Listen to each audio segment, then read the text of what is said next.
the Pakistan Army is urging the nation to unite against militants and digital terrorists.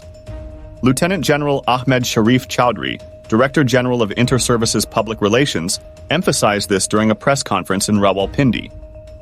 Certain political mafia wants to make Azm-e-Istehkam controversial, said Gen Chaudhry.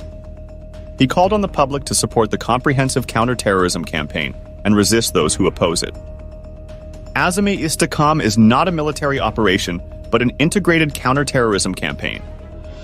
Gen Chaudhry clarified that no-go areas do not exist, and there will be no displacements due to the campaign. The Army is conducting 4 to 5 operations per hour, with 22,409 intelligence-based operations this year alone. During these operations, 31 high-value targets have been killed.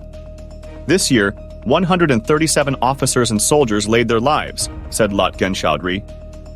Azm-e-Istehkam aims to eradicate terrorism and stabilize the country.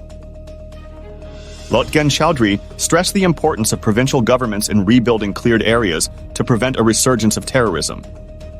In conclusion, Gen Chaudhry reiterated that Azm-e-Istehkam is a comprehensive campaign against terrorism, with stakes higher than ever. Success in this campaign requires national unity and commitment to eradicating terrorism and ensuring peace and stability across Pakistan.